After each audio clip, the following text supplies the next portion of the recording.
Hello बच्चों, नमस्कार। क्या हाल है भाई? सभी के एक बार जुड़ जाइए और शुरुआत करते हैं फिर हम अपनी क्लास की। और आज हमारा एक बहुत ही गजब टॉपिक का शुरुआत होने वाली है बच्चे। रिमाइंडर थ्योरम, शेषफल परिमेय आप सभी लोगों ने सुना होगा।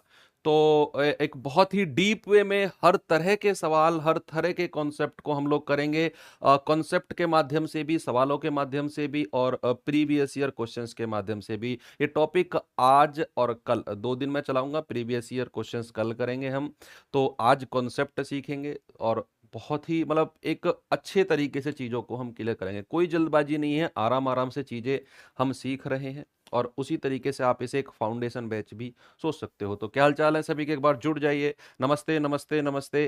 राम राम जी, जय हिंद। बहुत बढ़िया, बहुत स्पीड से कमेंट आप लोगों के चल रहे हैं। तो एक बार क्लास को लाइक करेंगे जिन्होंने क्लास को लाइक नहीं किया है, फिर शुरुआत करते हैं अपने क्लास की। ठीक है। चैप्टर का नाम है रिमाइंडर थ्योरम। अब जो हिंदी भाषी बच्चे हैं वो इसको जो हमारा रिमाइंडर थ्योरम है ना, वो इस चैप्टर को नाम से जानते हैं शेषफल परिमेय। किस नाम से? शेषफल परिमेय। शेषफल परिमेय नाम से।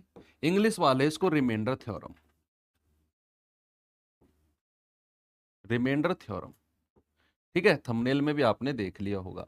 तो अब सर ये चैप्टर तो हमने पढ़ा हुआ है, ये चैप्टर तो हमने पढ़ा हुआ है, तो सर इसमें चीजें हमें थोड़ी सी क्लियर नहीं होती हैं। बहुत सारी चीजें हैं समझने को। सर शेषफल शेषफल शेषफल बचपन से नाम सुनते आए हैं, शेषफल रिमाइंडर। लेकिन करने को अगर मैं आपसे बात करूं एग्जाम पॉइंट ऑफ व्यू से, तो ये एक इंपॉर्टेंट टॉपिक बन जाता है। मेरी बात को समझिए।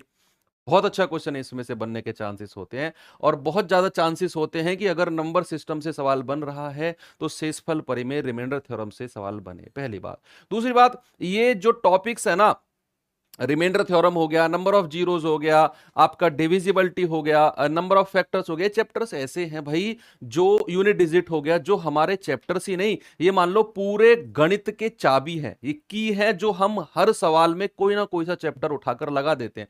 भाई मैं कह रहा हूं 90% क्वेश्चन में आप डिविजिबिलिटी रूल लगा सकते हो।